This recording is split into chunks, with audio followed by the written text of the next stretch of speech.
ہم دیکھ رہے تھے حضرت فاطمہ کی اپنے والد سے محبت کو. تو حضرت فاطمہ نبی صلی اللہ علیہ وسلم سے بے حد محبت کرتی تھی. اور ننھی فاطمہ کو ہم مکہ میں دیکھنا چاہیں، عقبہ بن ابی معیط نے رسول اللہ صلی اللہ علیہ وسلم پر اونٹنی کی اوج لا کر ڈال دی تھی. آپ کی گردن پر تھی، سجدے کی حالت میں تھی، اور اتنا ظالموں نے تشدد کیا تھا، کوئی فرد ہٹانے کے لیے آگے نہیں بڑھ پایا. اور قریش رسول اللہ کو دیکھ کر خوشی کے مارے ایک دوسرے پر گرے پڑ رہے تھے.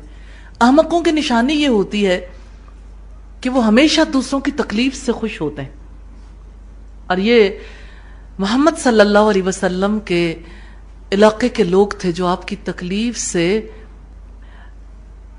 خوشی محسوس کر رہے تھے. اس موقع پر کسی نے جا کر حضرت فاطمہ کو خبر دے دی کہ آپ کے والد کے ساتھ کیا معاملہ ہوا. اس وقت حضرت فاطمہ 5 یا 6 برس کی تھی، لیکن جوش محبت سے وہ دوڑی ہوئی آئیں. اوج ہٹا کر عقبہ بن ابی معیط کو برا بھلا کہا اور بددعائیں دی. یعنی 5-6 برس کی بچی کس طرح سے آپ صلی اللہ علیہ وسلم کی تکلیف کی وجہ سے پریشان ہو اٹھی تھی، اور کیسے وہ آپ کا دفاع کرنے کے لیے آگے بڑھی تھی. اور ایک 5-6 برس کی بچی کے اندر وہ جذبہ بیدار ہوا. ٹھیک ہے، یہ پدری شفقت تھی، لیکن اتنے بڑے لوگوں کی موجودگی میں ایسا سٹیپ لینا بہرحال یہ جرت والا معاملہ تھا. حضرت فاطمہ نے سٹیپ لیا. یہ باپ کی محبت کی علامت بھی ہے اور حضرت فاطمہ کی جرت کردار کا اظہار بھی ہے. یہ صحیح بخاری کی روایت ہے. جہاں تک رسول اللہ صلی اللہ علیہ وسلم کا تعلق ہے، رسول اللہ بھی ان سے بے پناہ محبت کرتے تھے. جب آپ سفر کے لیے جاتے تو سب سے آخر میں حضرت فاطمہ سے ملاقات کرتے، اور جب سفر سے واپس آتے تو سب سے پہلے حضرت فاطمہ سے ملاقات کرتے تھے. یعنی آپ کا معمول تھا، آپ مسجد جاتے، مسجد جانے کے بعد حضرت فاطمہ کے گھر پہ سب سے پہلے جاتے تھے. جب حضرت فاطمہ تشریف لاتی تو رسول اللہ کا انداز بڑا پیارا ہوتا تھا. ان کی پیشانی چومتے تھے اور اپنی نشست سے ہٹ کر اپنی جگہ پر بٹھاتے تھے. یہ ایک بیٹی اور باپ کا تعلق ہے. بیٹی کا احترام، بیٹی کی قدر و قیمت کس قدر زیادہ اسلام نے اس رشتے کو خوبصورت بنایا، اور محمد صلی اللہ علیہ وسلم نے کتنی پیاری مثال سامنے رکھی. رسول اللہ صلی اللہ علیہ وسلم نے ہمیشہ حضرت علی اور حضرت فاطمہ کے تعلقات کو خوشگوار بنانے کی کوشش کی. دونوں میں صلح کروا دیتے تھے، تلخی بھی ہوتی رہتی تھی. 2 برتن بھی اکٹھے ہوں تو وہ بھی بچتے ہیں، اور حضرت فاطمہ اور حضرت علی کے درمیان ایسا سلسلہ ہو ہی جایا کرتا تھا. ایک بار آپ حضرت فاطمہ کے گھر پر گئے.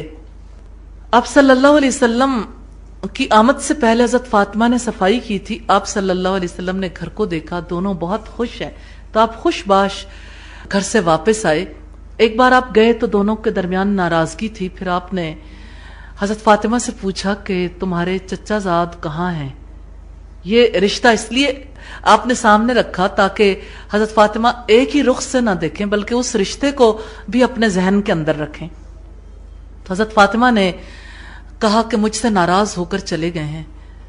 اس پر آپ صلی اللہ علیہ وسلم نے کسی کو بھیجا کہ جا کر حضرت علی کا پتہ کرو. پتہ چلا مسجد نبوی میں ہے. آپ صلی اللہ علیہ وسلم گئے تو دیکھا حضرت علی مسجد میں نیچے سر رکھے سو رہے ہیں. وہاں کوئی کارپٹ نہیں تھے، نہ ہی کوئی ٹائلوں والا فرش تھا، مٹی کا فرش تھا، اور حضرت علی کو مٹی لگ چکی تھی.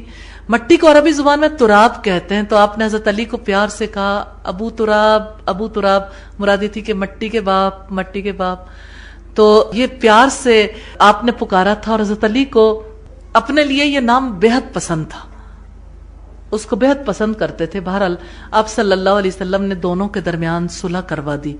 اور آپ جب حضرت فاطمہ کے گھر پہ جاتے، ایک طرف حضرت فاطمہ کو لٹا لیتے، ایک طرف حضرت علی کو، اور پھر دونوں سے بات چیت کا سلسلہ جاری رکھتے. ایک مرتبہ حضرت علی نے حضرت فاطمہ پر کچھ سختی کی. حضرت فاطمہ رسول اللہ کے پاس شکایت لے کر چلی گئی کہ ظاہر باپ کے علاوہ اپنا دکھ کس سے کہتی. حضرت فاطمہ کو نبی صلی اللہ علیہ وسلم نے سمجھایا. آپ نے فرمایا بیٹی آپ کو خود سمجھ جانا چاہیے کون سا ایسا شوہر ہے جو اپنی بیوی کے پاس خاموشی چلا آتا ہے؟ یعنی جو بھی شوہر آئے گا کچھ نہ کچھ تو کہے گا، کوئی نہ کوئی بات کرے گا۔ حضرت علی پر اس بات کا بڑا گہرا اثر ہوا، اور حضرت علی نے آئندہ کے لیے طے کر لیا اور حضرت فاطمہ سے کہا کہ آئندہ میں تمہارے مزاج کے خلاف کوئی بات نہیں کروں گا۔ یہ روایت سیر الصحابہ کی ہے۔ ام المومنین حضرت عائشہ صدیقہ سے روایت ہے کہ ایک مرتبہ تمام ازواج مطہرات نبی صلی اللہ علیہ وسلم کے پاس اکٹھی بیٹھی تھیں، اتنے میں حضرت فاطمہ الزہرا ہمارے پاس آئیں۔ ان کی چال بالکل محمد صلی اللہ علیہ وسلم جیسی تھی۔ حضرت فاطمہ کی زندگی سے یہ بھی پتہ چلتا ہے کہ باپ سے اتنی محبت تھی، باپ کو کاپی بھی کرتی تھی۔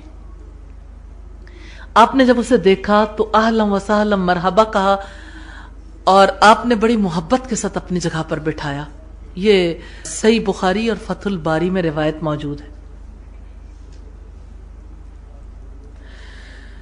اسی طرح سے ایک اور روایت ہمیں ملتی ہے رسول اللہ صلی اللہ علیہ وسلم کے وصال کے وقت کی۔ حضرت فاطمہ وصال کے وقت پہ آپ صلی اللہ علیہ وسلم کے پاس آئیں تو آپ صلی اللہ علیہ وسلم نے ان سے یہ کہا کہ آپ اپنا کان میرے منہ کے ساتھ لگا دو، کیونکہ آپ زیادہ اونچی بول نہیں پاتے تھے کمزوری کی وجہ سے۔ تو حضرت فاطمہ نے جب کان منہ کے ساتھ لگایا تو آپ صلی اللہ علیہ وسلم نے کوئی بات کی تو حضرت فاطمہ رو دی۔ پھر کچھ دیر کے بعد آپ صلی اللہ علیہ وسلم نے دوبارہ بلایا، دوبارہ کان منہ سے لگایا تو آپ صلی اللہ علیہ وسلم نے کوئی بات کی جس سے حضرت فاطمہ مسکرانے لگی۔ حضرت عائشہ نے بعد میں پوچھا کہ یہ بتاؤ کہ کیا بات ہوئی؟ تو حضرت فاطمہ نے کہا وہ میرے اور ان کے درمیان راز ہے، میں اپنے باپ کا راز افشا نہیں کروں گی، یہ ایک بیٹی ہے، مثالی بیٹی۔ بہرحال پھر نبی صلی اللہ علیہ وسلم کا وصال ہو گیا۔ بعد میں حضرت عائشہ نے پوچھا کہ اچھا یہ بتاؤ کہ جب رسول اللہ کی حیات کے آخری لمحات تھے تو آپ سے انہوں نے کوئی بات کی تھی، آپ پہلے رو دی تھیں پھر آپ مسکرائی تھیں، تو اب تو رسول اللہ جہان سے چلے گئے، اگر مناسب خیال کریں تو ہمیں بات بتا دیں۔ اس پر حضرت فاطمہ نے کہا کہ مجھ سے پہلے میرے والد نے یہ کہا کہ اس برس جبریل مجھے 2 دفعہ دورہ قرآن کروا گئے، ہر سال 1 بار آتے تھے، اس مرتبہ جب 2 بار آئے ہیں تو مجھے لگتا ہے میرا دنیا سے جانے کا وقت آ گیا۔ اور پھر دوسری بار ایسا ہوا کہ نبی صلی اللہ علیہ وسلم نے حضرت فاطمہ سے کہا کہ میرے اہل بیت میں سب سے پہلے تم مجھ سے ملاقات کرو گی۔ حضرت فاطمہ یہ سن کر مسکرا دی۔ پھر آپ صلی اللہ علیہ وسلم نے یہ بھی کہا تھا کہ فاطمہ کیا تم اس بات کو پسند نہیں کرو گی کہ تم جنت کی عورتوں کی سردار بن جاؤ؟ تو حضرت فاطمہ کو یہ سن کر ہنسی آ گئی کہ مجھے یہ مقام، یہ مرتبہ ملنے والا ہے۔ یہ بخاری کی روایت ہے 4433 اور 34 پہ۔ حضرت فاطمہ جیسے اپنے والد سے محبت رکھتی تھیں، نبی صلی اللہ علیہ وسلم پر جب غشی طاری ہو گئی تو سیدہ فاطمہ زہرا نے شدت غم کا اظہار کرتے ہوئے کہا ہائے ابا جان کی یہ مصیبت اور دکھ، یعنی میرا باپ کس تکلیف میں ہے، کس دکھ میں۔ نبی صلی اللہ علیہ وسلم نے بھی جواب دینا اپنے لیے ضروری خیال کیا۔ آپ نے فرمایا بیٹی آج کے بعد تیرے ابا کو کوئی تکلیف نہیں ہوگی۔ جب رسول اللہ وفات پا گئے تو حضرت فاطمہ نے والد کے غم میں، والد کے دکھ میں کہا ہائے ابا جان آپ نے اپنے رب کی دعوت کو قبول کر لیا، ہائے ابا جان آپ جنت الفردوس میں جا کر مقیم ہو گئے، ہائے ابا جان آپ جبریل کے ساتھ ہی چلے گئے۔ جب نبی صلی اللہ علیہ وسلم کو دفن کر دیا گیا تو سیدہ فاطمہ انتہائی دکھ اور انتہائی غم کی حالت میں تھی۔ انہوں نے حضرت انس سے کہا اے انس تمہارا دل کیسے آمادہ ہوا کہ محمد صلی اللہ علیہ وسلم پر مٹی ڈال دو؟ یعنی وہ اللہ کے رسول تھے، تم نے رسول اللہ پر مٹی کیسے ڈالی؟ یہ بخاری کی کتاب المغازی کی روایت ہے اور فتح الباری میں یہ والیوم 8 پیج 113 پر ہے۔ تو یوں ہمیں تاریخ کی مثالی بیٹیوں کے حوالے سے جاننے کا موقع ملا، حضرت مریم کے بارے میں، پھر اسی طرح سے حضرت فاطمہ کے بارے میں۔ ان بیٹیوں کے حوالے سے جو چیز ہم نے دیکھی، ان کی صداقت، اللہ تعالیٰ کے کلمات کی، اللہ کی کتابوں کی تصدیق. پھر حضرت مریم کا جیسے کمال علم تھا تو کمال عمل بھی. پھر اسی طرح ان کی حیا، دونوں بچیوں کے حوالے سے ہمیں یہ ملتا ہے، دونوں بیٹیوں کے حوالے سے کہ ان کے اندر کیسی حیا تھی. ایک اور چیز جو حضرت فاطمہ کے کردار میں بڑی نمایاں ہمیں نظر آتی ہے، وہ حضرت فاطمہ کی زہد و ورع کی کیفیت تھی. رسول اللہ کی محبوب ترین اولاد تھیں، اور جب فتوحات ہوئیں تو مدینہ میں زر و سیم کا سیلاب ہی آ گیا. اس میں جگر گوشہ رسول کا کتنا حصہ تھا یہ جاننا بہت ضروری ہے. اور حقیقت یہ ہے کہ یہ باتیں پتہ چلتی ہیں تو آنکھیں اشک بار ہو جاتی ہیں. تو سیدہ عالم کی خانگی زندگی کیسی تھی؟ چکی پیستے پیستے ہاتھوں میں چھالے پڑ گئے تھے. مشک میں پانی بھر کر لاتی تھی. آپ جانتے ہیں کہ جب مشک اٹھائی جاتی تو اس کا سینے پر بھی بوجھ پڑتا ہے اور پہلو پر بھی. اس کی وجہ سے سینے پر گٹے پڑ گئے تھے. گھر میں جھاڑو دیتے دیتے کپڑے میلے چکٹ ہو جاتے تھے اور چولہے کو دھونکتے ہوئے کپڑے سیاہ ہو جاتے تھے. انہوں نے رسول اللہ سے یہ کہا کہ گھر کے کام کاج کے لیے آپ مجھے کوئی غلام عطا کر دیں. تو رسول اللہ صلی اللہ علیہ وسلم نے فرمایا کہ اے میرے جگر کے ٹکڑے، بدر کے یتیموں کا حق تم سے پہلے ہے. یعنی بدر میں جن کے باپ کا سایہ ان کے سر سے چھن گیا، وہ اللہ کے حضور چلے گئے، ان کا حق فائق ہے، ان کو پہلے حق ملے گا. ایک دفعہ ایسا ہوا کہ حضرت علی نے حضرت فاطمہ کو سونے کا ہار دیا. جیسے شوہر بیوی کے درمیان ایک تعلق ہے، ایسا معاملہ عمومی طور پر ہوتا رہتا ہے. تو آپ صلی اللہ علیہ وسلم نے جب دیکھا تو آپ نے کہا، فاطمہ تم کیوں کہلوانا چاہتی ہو کہ رسول اللہ کی بیٹی آگ کا ہار پہنتی ہے؟ حضرت فاطمہ نے اس کو فوری طور پر بیچ دیا اور اس سے ایک غلام خرید لیا. ایک دفعہ آپ کسی غزوے سے تشریف لائے، حضرت فاطمہ نے آپ کا خیر مقدم کرنے کے لیے بہت خوبصورت پردے لگائے. حضرت حسن اور حضرت حسین کو چاندی کے کڑے پہنائے. یعنی باپ کی آمد کی خوشی میں یہ استقبال کی تیاریاں تھیں. رسول اللہ نے ان سب چیزوں کو دیکھا تو واپس چلے گئے، ملاقات ہی نہیں کی. حضرت فاطمہ کو رسول اللہ کی ناپسندیدگی کے بارے میں علم ہوا تو دونوں بچوں کے ہاتھوں سے کنگن اتروا دیے اور انہوں نے گھر کا وہ جو پردہ تھا اس کو چاک کر دیا. آپ صلی اللہ علیہ وسلم کے پاس گئیں اور حضرت حسن اور حضرت حسین دونوں رو رہے تھے. تو آپ نے انہیں سمجھایا کہ میں نہیں چاہتا کہ میرے بچوں کے ہاتھ سونے چاندی سے آلودہ ہوں. پھر آپ نے فرمایا کہ یہ میرے اہل بیت ہیں، اور حضرت فاطمہ کے لیے یہ کہا کہ اس کے بدلے فاطمہ کے لیے اسیب کا ہار اور ہاتھی دانت کے کنگن خرید لاؤ.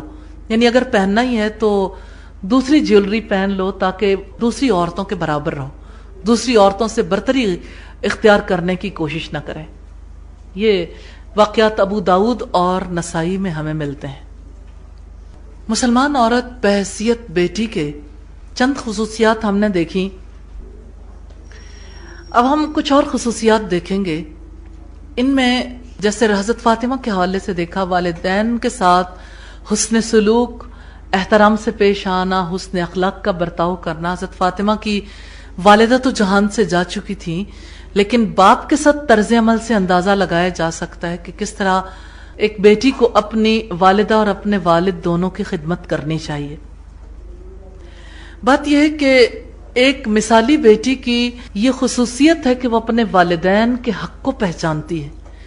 سچی بات یہ ہے کہ جب تک حق کی پہچان نہ ہو اور حق ادا کرنا نہ آتا ہو، اس وقت تک حق کی ادائیگی ممکن نہیں ہے. اس سلسلے میں ضرورت اس امر کی ہے کہ قرآن حکیم اور سنت نبوی میں جو والدین کے حقوق کے حوالے سے چیزیں ملتی ہیں ان کو پڑھا بھی جائے اور ان کو باقاعدہ طور پر سیکھا بھی جائے. تبھی یہ ممکن ہے کہ باہمی تعلقات خوشگوار ہو جائیں. تو والدین کے مقام اور مرتبے کو پہچاننا، ان کے حوالے سے جو ذمہ داریاں عائد ہوتی ہیں ان کو سمجھنا، یہ ہماری بنیادی ضرورت ہے. تو اللہ تبارک و تعالیٰ نے والدین کا مرتبہ بڑا بلند رکھا ہے. یہ وہ اعلیٰ مقام ہے جو ہم تاریخ میں بھی دیکھنا چاہیں تو اسلام کے ماں سوا یہ مقام مرتبہ کہیں اور نظر نہیں آتا. اور قرآن حکیم میں اللہ تعالیٰ کی عبادت کے حکم کے بعد اور شرک سے اجتناب کے حکم کے بعد سب سے پہلا حکم والدین کے ساتھ حسن سلوک کا. جیسے سورہ نساء کی آیت نمبر 36 میں ہے وَاعْبُدُوا اللَّهَ وَلَا تُشْرِكُوا بِهِ شَيْئًا، اللہ کی عبادت کرتے رہو اور اس کے ساتھ کسی کو شریک نہ ٹھہراؤ، اور والدین کے ساتھ اچھا معاملہ کرو. مسلمان عورت اپنے دین سے خوب واقف ہوتی ہے، اسے واقف ہونا چاہیے، اسے یہ علم حاصل کرنا چاہیے، کیونکہ اسی کے ساتھ حسن معاملہ ممکن ہو سکتا ہے اور اسی کے ساتھ دنیا اور آخرت کی بھلائیاں حاصل ہو سکتی. اس کا حسن سلوک والدین کے گھر تو جاری رہتا ہے، لیکن جس وقت وہ اپنے والدین کے گھر سے رخصت ہو جاتی تب بھی حسن سلوک کا سلسلہ ختم نہیں ہوتا. حتیٰ کہ والدین کی حیات کے بعد، ان کی زندگی کے بعد بھی یہ سلسلہ جاری رہتا ہے. والدین دنیا سے چلے بھی جائیں، ان کے لیے دعا کا سلسلہ، ان کے دوستوں سے، ان کے رشتہ داروں سے حسن سلوک کا سلسلہ جاری رہتا ہے، اور اسی طرح سے ان کے لیے صدقہ و خیرات کرنا اور ان کے لیے دیگر ایسے اعمال کو انجام دینے کا سلسلہ جاری رہتا ہے جو صدقہ جاریہ بنتے ہیں. اسی وجہ سے وہ اپنے گھریلو مصروفیات میں بھی ہوتی ہے تو اپنے ٹائم کو مینج کرتی. ٹائم مینجمنٹ ایک مسلمان عورت کے لیے بے انتہا اہمیت کی حامل چیز ہے، کیونکہ اس کے بغیر نہ انسان گھریلو امور صحیح طور پر انجام دے سکتا ہے، کس وقت پہ کون سا کام کرنا ہے، کس وقت کی کیا ضرورت ہے. اسی طرح سے جیسے گھریلو کاموں کے لیے ٹائم مینجمنٹ کی ضرورت ہے، رشتوں کو نبھانے کے لیے بھی ٹائم نکالنے کی ضرورت ہے. وقت نکالنا، پھر رشتوں کی حفاظت کے لیے، دل جیتنے کے لیے ایسے اقدامات کرنے کی کوشش کرنا، جیسے تحائف، ان کی ضروریات کو پورا کرنے کے لیے مختلف چیزوں کا اہتمام کرنے کی کوشش کرنا، یہ دراصل حسن سلوک ہی کی کڑیاں ہیں. پھر ایک آئیڈیل مسلمہ سے، ایک مثالی مسلمان بیٹی سے توقع کی جاتی ہے کہ وہ اپنے والدین کے ساتھ خوش کلامی سے پیش آئے گی، خوش اخلاقی سے، خوش کلامی سے. بات یہ ہے کہ جب تک دل کے اندر روشنی نہیں ہوتی، رویے میں بھی روشنی نہیں آتی. اور علم نور ہے، علم روشنی ہے، اس کے توسط سے رویے بھی بدلتے ہیں. تو مسلمان بیٹی یہ سمجھتی ہے کہ والدین کا حق کیا ہے. اب اگر آپ دیکھیں تو اللہ تعالیٰ نے اس حق کو کیسے سکھایا. میں قرآن حکیم کی آیات کے حوالے سے چند ایک باتیں ضرور سامنے رکھنا چاہتی ہوں تاکہ اس کو سمجھنا ہمارے لیے آسان ہو جائے. رب العزت نے فرمایا سورہ لقمان میں، سورہ بنی اسرائیل میں، اسی طرح دوسری صورتوں میں بھی، جیسے سورہ بنی اسرائیل میں فرمایا وَخْفِضْ لَهُمَا جَنَاحَ الذُّلِّ مِنَ الرَّحْمَةِ، کہ ان دونوں کے لیے اپنے بازو نرمی سے بچھا دو، رحمت سے بچھا دو. تو قرآن حکیم نے اولاد کو، ایک بچے کو ایسی صورت میں پیش کیا ہے کہ گویا بچہ ایک پرندے کی مثال ہے. جیسے پرندہ پرواز کے لیے تیار ہے تو پرندے جب پرواز کرتے ہیں تو ان کا رخ اگلی طرف ہوتا ہے، پیچھے مڑ کے نہیں دیکھتے. تو پرندہ پہلے پر پھڑاتا ہے، پھر پرواز کر جاتا ہے. جیسے کسی نے کہا چکور اداس ہے کہ رت بچھڑنے کی آئی، بچے خوش ہیں کہ اڑنا سیکھ لیا. تو بچے پیچھے مڑ کے والدین کی طرف نہیں دیکھتے بلکہ اپنے آنے والی نسل کو دیکھتے ہیں. تو رب العزت نے توجہ دلائی ہے کہ دیکھو یہ تمہارے ماں باپ، یہاں نرمی سے رہنا، رحمت کے بازو بچھا کے رکھنے، جھک کے رہنا. اب اگر اسی سے ہم اصول دیکھنا چاہیں تو والدین کے سامنے ان سے اونچی آواز میں بات نہیں کرنی، انہیں ڈانٹنا نہیں ہے. وَلَا تَنْهَرْهُمَا، ان دونوں کو ڈانٹنا نہیں ہے. وَلَا تَقُلْ لَهُمَا اُفٍّ، ان کو اف تک نہیں کہنا. پھر کیا کہنا ہے؟ وَقُلْ لَهُمَا قَوْلًا كَرِيمًا، ان کو کریم بات کہنی ہے، ایسی بات جس میں ان کی عزت ہو، نرم بات جس کی وجہ سے ان کے دل کے اندر خوشی اترے. بیٹا ہو یا بیٹی، والدین کے ساتھ تعلق اسی سطح پہ ہوگا. سوال یہ پیدا ہوتا ہے کہ یہ احساسات، یہ جذبات کیسے دل کے اندر امڑ کے آئیں. اللہ تعالیٰ نے اس کے لیے جب ذہنی طور پر تیاری کروائی تو قرآن حکیم میں یہ بتایا کہ تمہاری ماں نے دکھ پر دکھ اٹھا کر تمہیں اٹھایا اور تمہارے حمل اور دودھ چھڑوانے میں 30 ماہ لگ گئے. 30 months. آپ 30 سے ملٹیپلائی کریں 900 ڈیز بنتے اور 3 months مزید. یہ کم سے کم مدت تھی جس کا تذکرہ قرآن حکیم میں ملتا ہے، اور جو عمومی طور پر مدت ہے وہ 33 months بنتی ہے. اس لحاظ سے 1000 دن ایک بچے کے لیے منیمم ٹائم ہے جب بچے کی کلی طور پر نگرانی کرنی پڑتی. نہ بچے کو کھانا آتا ہے، نہ اپنی چیزوں کو صاف رکھنا آتا ہے، اس کی ٹوائلٹ ٹریننگ، اس کا کھانا پینا، اس کو چلانا، اس کو بات کرنا سکھانا، اس کو کپڑے پہننا سکھانا، اسی طرح سے اس کو ارد گرد کے ماحول سے ایڈجسٹ ہونا سکھانا. 2 سال تک تو بچہ بالکل ماں پر پورے طریقے سے انحصار کرتا ہے. اس کے بعد بھی ماں کا یہ کام تو ختم نہیں ہوتا، لیکن پھر اور رشتے بھی شامل ہو جاتے ہیں، باپ بھی، بہن بھائی بھی، پھر ارد گرد والوں کی طرف بھی بچے کی توجہ جاتی ہے. لیکن اگر ہم منیمم پیریڈ دیکھیں 1000 ڈیز، اگر آپ اسے 24 گھنٹوں سے ضرب دے لیں تو 24,000 گھنٹے. 1 گھنٹہ ایک بچے کو سنبھالنا کتنا ٹف ہوتا.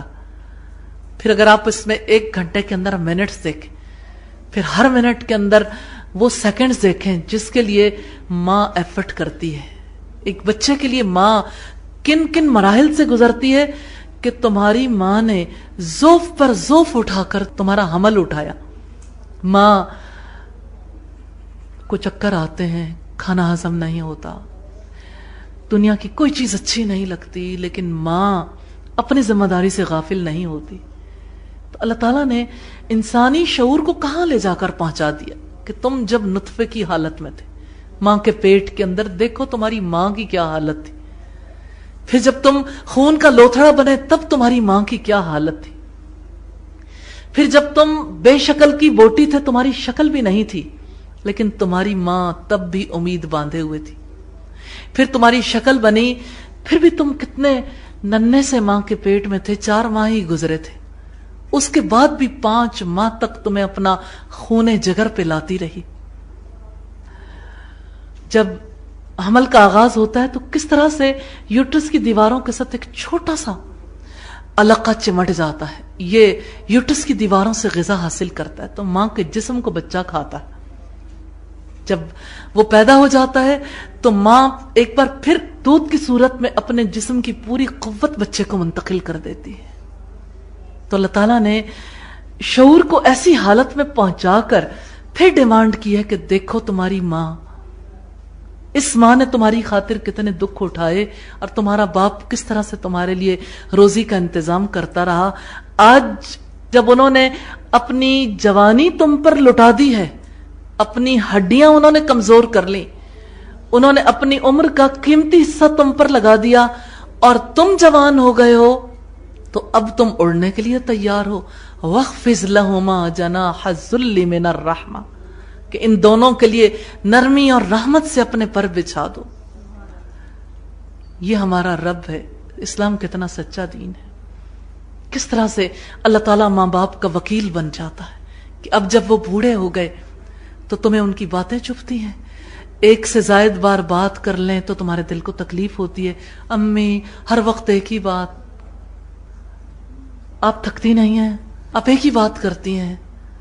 اور کس طرح سے والد کے ساتھ بھی ناراضگی کا اظہار ہوتا ہے.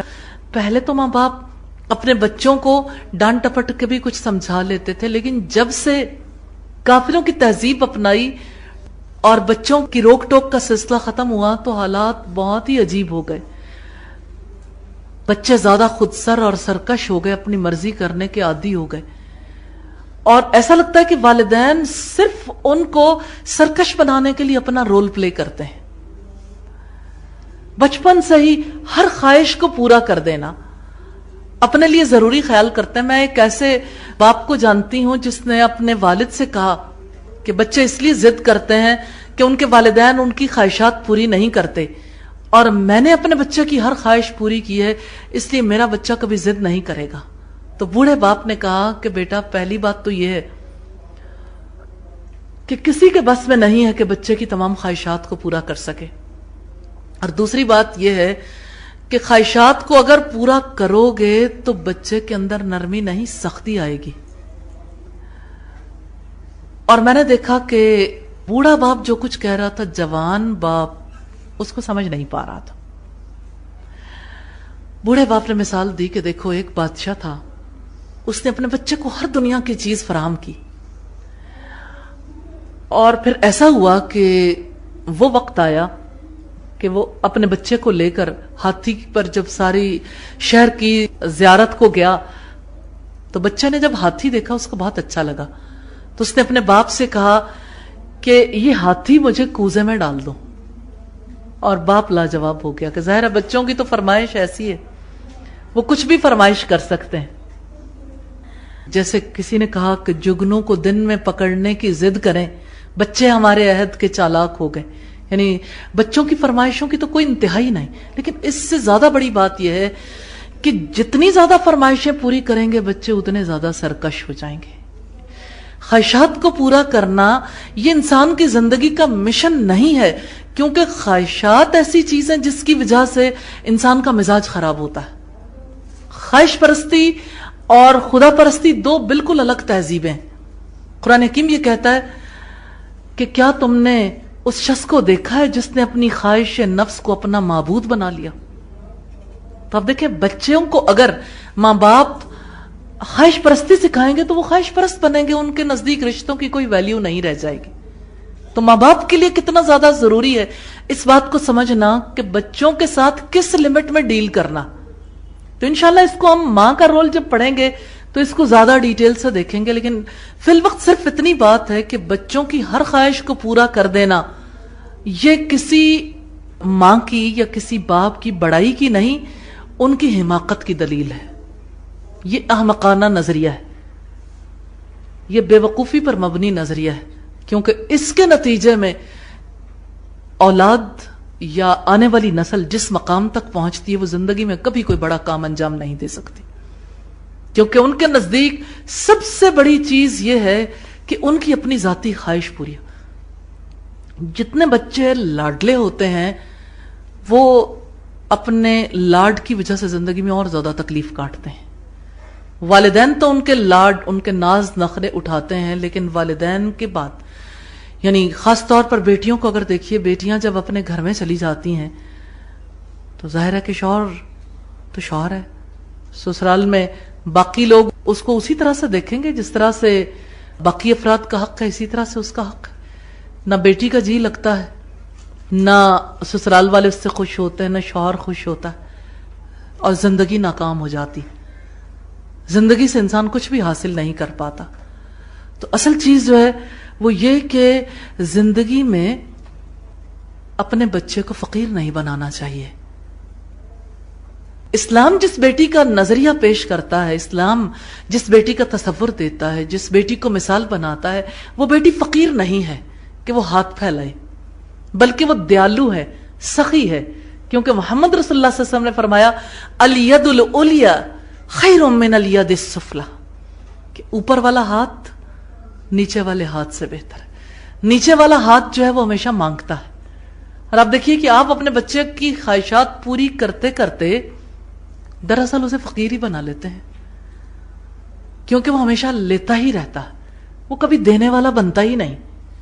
تو وہ بیٹی جس نے سدا زندگی سے یہی سیکھا کہ وہ محبت لے لے, تو وہ آپ دیکھیے کاسا پھیلائے ہوئے ہر ایک سے محبت چاہتی ہے.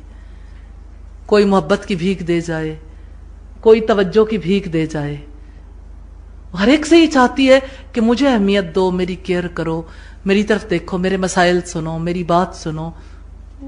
خواہش پرست انسان کی زندگی میں سب سے بڑی بات یہ ہوتی ہے کہ میں ہی ہوں اور کوئی نہیں. جب کبھی اس کے سامنے کسی دوسرے کا مسئلہ آتا ہے تو اس کی انا پرستی کو ٹھیس پہنچتی ہے. جب اس کو ٹھیس پہنچتی ہے تو وہ ریئیکشنری ہو جاتا ہے, اور ایسے موقع پر جہاں اسے دوسروں کی کیئر کرنی ہوتی ہے وہ ایک عجیب طرح کا کردار پیش کرتا ہے. اسی وجہ سے آپ دیکھیں ایسا کیوں ہوتا ہے. اب اپنے گھروں میں دیکھیے, اپنی بیٹیوں کو دیکھیے, جس نوعیت کی بیٹیوں کی ٹریننگ ہوئی, رشتہ داروں سے ملنا نہیں چاہیں گے.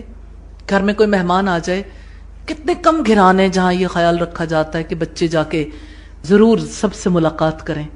ہر والدین کے سامنے یہی بات ہوتی ہے کہ بچے اس موقع پر ان کی تعلیم ہے، ان کا ٹیسٹ ہے، ان کی کوئی پریزنٹیشن ہے، ان کا کوئی پروجیکٹ ہے، اور ساری زندگی یہ کام ہی نہیں ختم ہوتا. پھر اسی طرح سے دیکھیے کہ بچے کیا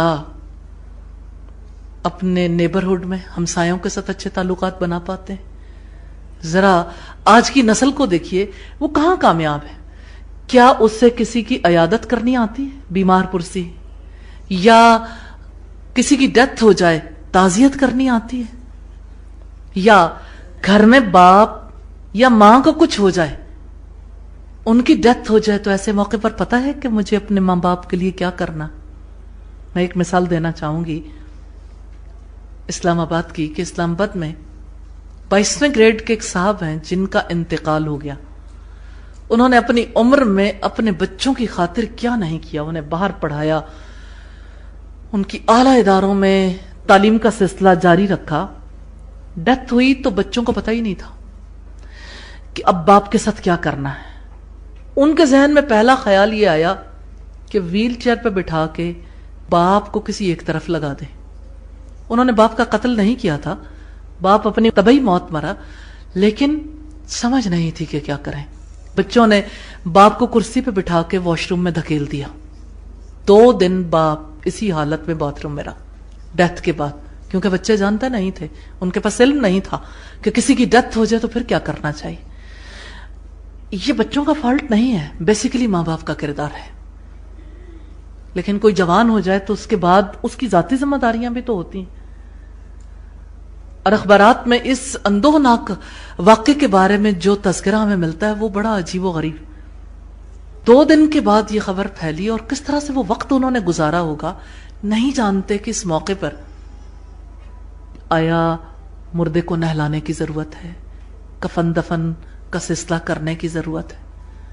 تو میں آپ سے یہ سوال کرنا چاہتی ہوں کہ اپنی بیٹی کو، جس کو ہم آئیڈیل بیٹی بنانا چاہتے ہیں، اور بیٹیوں سے بھی سوال کرنا چاہتی ہوں کہ اپنے ماں باپ سے محبت ہے، ماں باپ کی محبت کی وجہ سے یہی بتا دیجئے کہ کتنی بیٹیاں جانتی ہیں کہ اگر گھر میں ڈیتھ ہو جائے پھر کیا کرتے ہیں.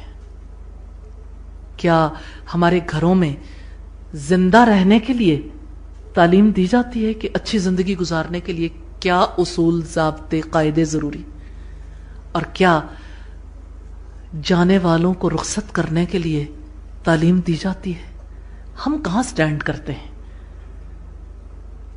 ہم اپنے آپ کو سمجھتے ہیں کہ ہم بڑے تہذیب یافتہ دور میں رہ رہے ہیں، اور وہ قدیم دور تھا جہاں لوگوں کو کچھ پتا نہیں تھا. ریئلی صورتحال یہ ہے کہ پہلے لوگ پھر بھی اپنے بچوں کو یہ تمام معاملات کسی حد تک سکھاتے تھے. اب تو ایسا لگتا ہے کہ جاہلوں کی فوج ظفر موج، نہ زندگی سکھاتے ہیں نہ موت سکھاتے ہیں، نہ موت کے بعد کے لیے تیاری کرنا سکھاتے ہیں. یہ کیسی جہالت ہے اور یہ کیسی حماقت ہے. ہم کس ماحول میں رہتے ہیں اور اپنے آپ کو سمجھتے ہیں کہ ہم جو کچھ کر رہے ہیں اچھا کر رہے ہیں. سورہ الکہف میں رب العزت نے فرمایا هل ننبئکم بالاخسرین اعمالا، کیا ہم آپ کو خبر دیں کہ اپنے اعمال میں سب سے زیادہ خسارے والے کون ہیں؟ خسارہ کہتے ہیں ٹوٹل لاس کو، جس کا دیوالیہ نکل جائے، کچھ بھی نہ باقی رہے. الذین ضل سعیہم فی الحیات الدنیا، جن کی کوشش دنیا کی زندگی میں گم ہو گئی. یعنی اتنا دنیا کے پیچھے بھاگے ہیں کہ کوششیں دنیا کی زندگی میں ہی گم ہو گئیں، اور وہ یہ گمان کرتے رہے کہ وہ بہت اچھا کر رہے ہیں. ایسا نہیں لگتا کہ ہمارے اوپر کلی طور پر یہ چسپاں ہوتی ہیں آیات کہ ہم میں سے کون یہ سمجھتا ہے کہ جو کچھ ہم کر رہے ہیں وہ اچھا نہیں ہے. عمومی طور پر دیکھیے ہر کوئی اپنے گھر میں سیٹسفائیڈ ہے. جہالت کی ہے کہ یہ بھی علامت ہوتی، بڑی معذرت کے ساتھ ہم سب ایک ہی سوسائٹی کے افراد ہیں. جہالت کی ہے کہ یہ بھی علامت ہوتی ہے کہ انسان اپنے بارے میں یہ سوچنا بھی نہیں چاہتا کہ میں نے کبھی کوئی غلط کام کیا. وہ اپنے آپ کو اچھا ہی ثابت کرنے کی کوشش کرتا ہے. کسی انسان کو اپنی غلطی کا احساس ہو جائے نا، یہ اس کی زندگی کا قیمتی لمحہ، کیونکہ اگر کوئی چیز غلط ہے تو وہ ٹھیک ہو سکتی، لیکن جس کو غلط تسلیم بھی نہ کیا جائے وہ کیسے درست ہوگی؟ کیا یہ سچ نہیں ہے کہ ہماری ساری کوششیں دنیا کی زندگی میں گم ہو گئی؟ بچے کی پیدائش سے لے کر اس کی جوانی تک ہماری کوششیں بچوں کو کھلانے کے لیے، ان کو پہنانے کے لیے، ان کی تعلیم کے لیے، ان کی سرگرمیوں کو مینج کرنے کے لیے، دنیا میں اچھا مقام پانے کے لیے، کیا والدین پوری زندگی نہیں لگا دیتے؟ ریئلی جتنا آج کے والدین نے محنت کی اپنے بچوں کا مستقبل سنوارنے کے لیے، اس سے پہلے یہ کوششیں اس انداز کی نہیں تھی. گھلا دی ہیں زندگیاں، اپنا آپ پورے طریقے سے یوں لگتا ہے کہ بچوں پہ نچھاور کر دیا. لیکن آج کے والدین پریشان ہیں، جتنے صاحب فکر لوگ ہیں وہ پریشان ہیں کہ ہم نے اپنے بچوں کے ساتھ کیا کیا، ہم نے انہیں کیا دیا، ہم نے انہیں کس طرح کا انسان بنا دیا.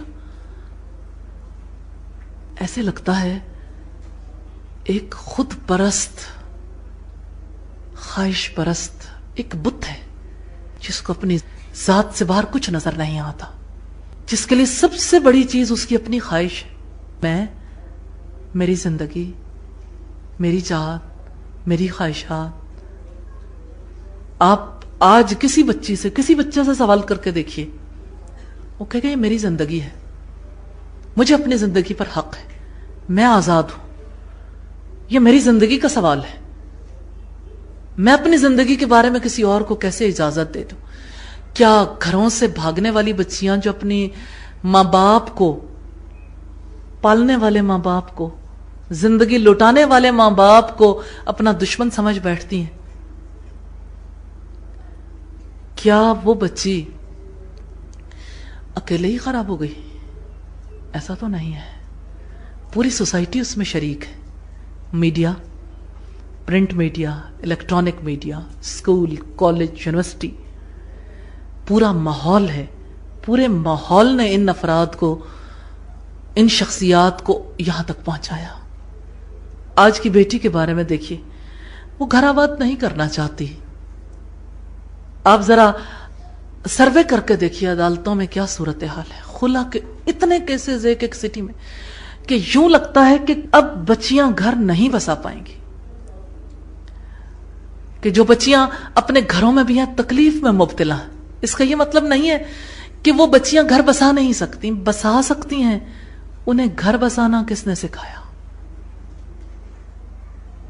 ان کو تو تعلیم دی کہ اپنے پاؤں پہ کھڑی ہو جائیں، ان کو امپاور کیا کہ وہ مرد کے مقابلے میں آ سکے، کہ ان کو کوئی طلاق نہ دے سکے، وہ اپنی زندگی اچھے طریقے سے گزار سکے. پھر کیا صورتحال ہے؟ مجھے پڑھی لکھی بچیوں کی، خاص طور پر جو جابینز ہیں، مجھے ان کے دکھوں کا اور ان کی تکلیفوں کا زیادہ شدت سے احساس ہوتا ہے کہ وہ بچی جس نے ساری زندگی کھلا دی، اپنا سب کچھ، ماں باپ نے اسے جہاں تک لگانا چاہا اس نے سب کچھ کیا، وہ بچی جو ابھی تک کولو کے بیل کی طرح لگی ہوئی ہے، صبح سے لے کے رات ہو جاتی ہے، مسلسل محنت کرتی ہے. اور ایسی بیٹیوں سے، یہ اسلام کی بیٹیاں، ان بیٹیوں سے ہمارے پیٹرول پمپس، ہمارے شاپنگ مالز، ہماری موٹر وے، جگہ جگہ ایک ایک مقام ایسی بیٹیوں سے بھرا ہوا ہے کہ جنہوں نے تعلیم حاصل کی، جو اپنے پاؤں پہ کھڑا ہونا چاہتی تھی لیکن گھر نہیں بسا پائیں. آشیانہ، اپنا گھر، عورت کا کتنا بڑا خواب ہے. ایک بیٹی کا گھر بسانے کے لیے ماں باپ نے جو راستہ انتخاب کیا، اس راستے کے بارے میں نظر ثانی کرنی چاہیے. کیا بیٹی کو معاشرے میں اچھا کردار ادا کرنے کے لیے اسے تعلیم دینے کی ضرورت نہیں تھی کہ وہ اپنے مولا سے، اپنے رب سے، پیدا کرنے والے سے تعلق بناتی؟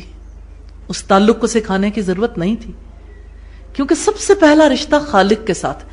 کیا اس بچی کو والدین کے حقوق سکھانے کی ضرورت نہیں تھی؟ رشتہ داری کا حق سکھانے کی ضرورت نہیں تھی؟ صلہ رحمی کا حق؟ کیا اسے شوہر کے حقوق سکھانے کی ضرورت نہیں تھی؟ کیا اس کے لیے یہ ضروری نہیں تھا کہ ماں باپ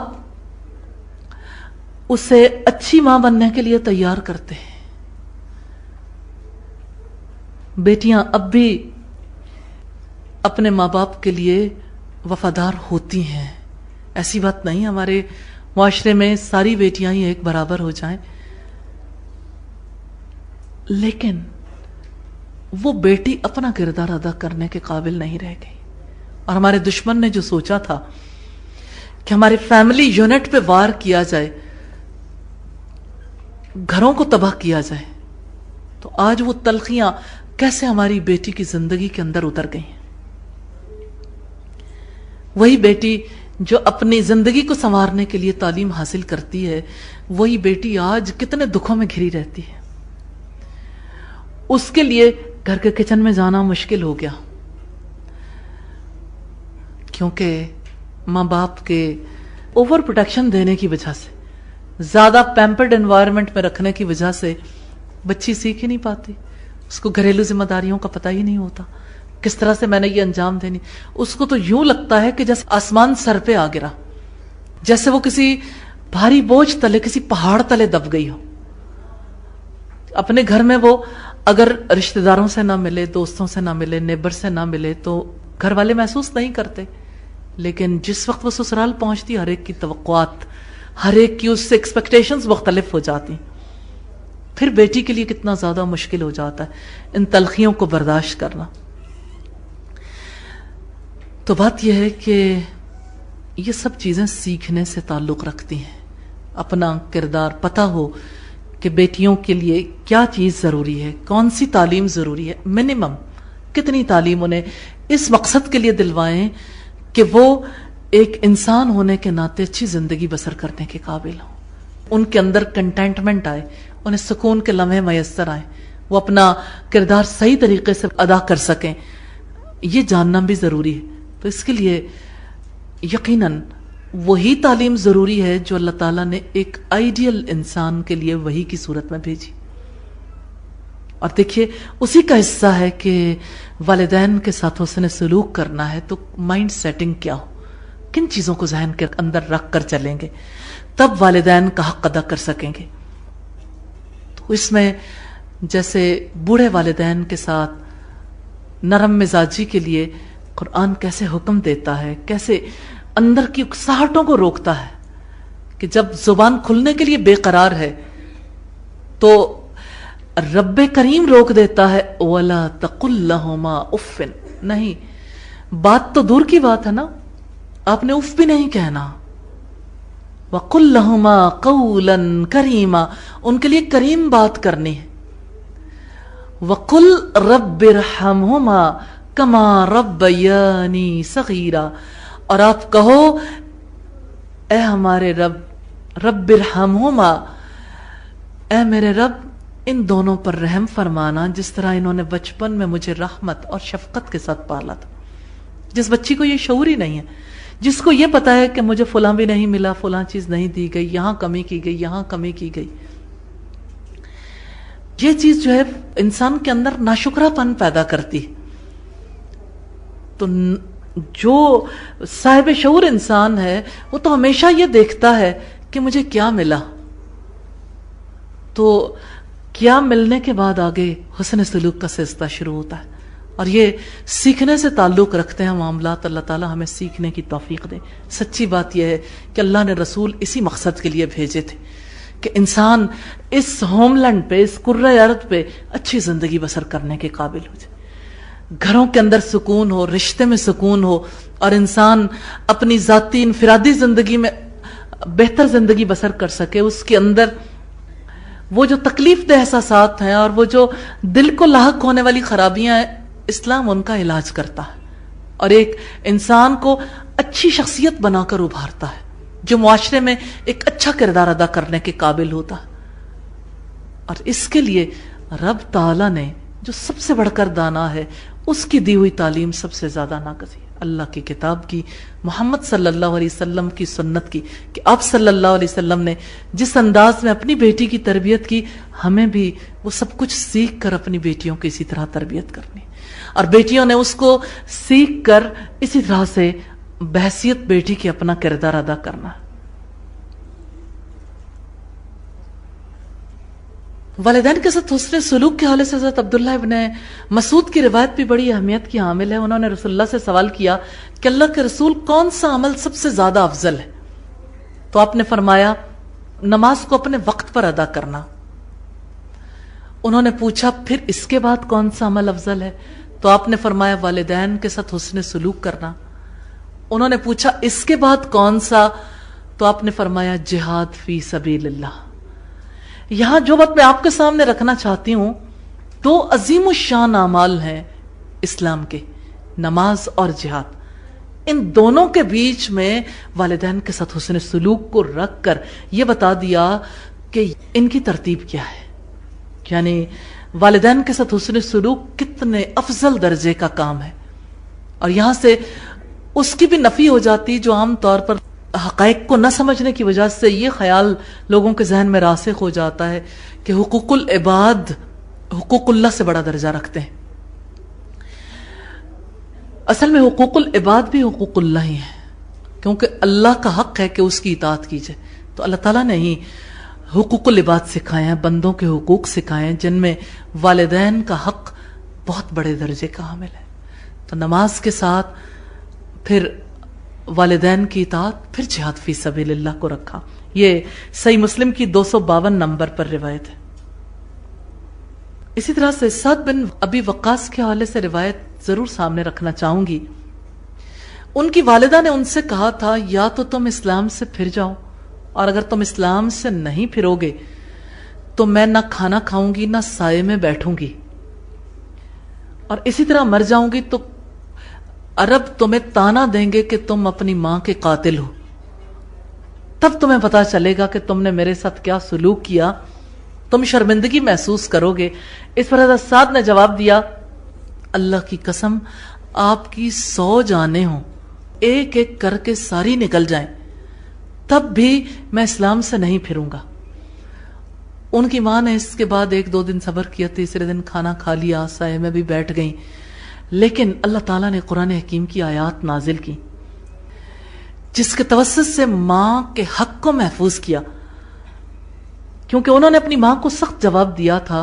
تو اللہ تعالیٰ نے سورہ لقمان کی آیات نازل کی وَصَاحِبْهُمَا فِي الدُّنْيَا مَعْرُوفًا، یعنی انہوں نے جو بات تمہیں کہی ہے کہ اسلام سے پھر جو، یہ تو نہیں ماننی تھی، سخت جواب کیوں دیا؟ دنیا میں ان کے ساتھ بہرحال بھلے طریقے سے رہنا، آپ کے لہجے میں کوئی تلخی نہ آئے، آپ ان کے ساتھ زیادتی نہیں کرو گے، کیونکہ ان کا آپ پر جو احسان ہے وہ احسان ایسا نہیں ہے جس کا بدلہ چکایا جا سکے. اور اس کے لیے میں ایک مثال بھی آپ کے سامنے رکھنا چاہتی ہوں. بنی اسرائیل کا ایک نوجوان تھا جس کا نام جریج تھا. بہت عبادت گزار تھا، اپنے عبادت خانے میں تھا کہ ماں نے آواز دی، نماز پڑھ رہے تھے. ماں نے جب بلایا تو سوچا کہ ماں پہلے یا رب پہلے. ان کے ذہن میں یہی بات آئی کہ اللہ کی عبادت زیادہ ضروری، لہذا انہوں نے نماز کا سلسلہ جاری رکھا. ماں نے پھر بلایا، پھر سلسلہ جاری رکھا، تیسری بار بلایا، پھر سلسلہ جاری رکھا. ماں نے بددعا دے دی. ماں نے کہا کہ تجھے اس وقت تک موت نہ آئے جب تک تو چھنال عورتوں کے منہ نہ دیکھ لے. اور بددعا لگ گئی، بددعا کی اور بددعا لگ گئی، کیونکہ ماں کا درجہ بہت بڑا اور یہ ایک مظلوم کی تھی. لیکن جریج کوئی نافرمان شخص نہیں تھا. 2 چیزوں میں سے سمجھ نہیں آئی کہ میں کیا کروں. اب ہوا یہ کہ جریج اپنے عبادت خانے میں تھا کہ ایک عورت اس کے پاس آئی. جریج نے اس کی طرف توجہ نہیں کی. وہ عورت گئی، بدکار عورت تھی، بیسوا تھی. اس نے جا کے چرواہے سے منہ کالا کیا. پھر اس کا بچہ پیدا ہوا. لوگوں نے کہا کہ یہ گناہ تم نے کیوں کیا، کس کے ساتھ تم نے منہ کالا کیا؟ تو اس پر اس نے کہا کہ یہ تو جریج کا بیٹا ہے. لوگوں نے اتنا غصہ کیا کہ یوں اللہ کی عبادت کرتا ہے اور اپنے آپ کو یعنی اس مقام پہ رکھا ہے، اور یہ کہ اس طرح کی صورتحال میں اسے ہم برداشت کریں. انہوں نے جریج کا عبادت خانہ توڑ دیا کہ ایسی عبادت کا کوئی حاصل نہیں، بدکار لوگوں کو عبادت کرنے کا حق نہیں.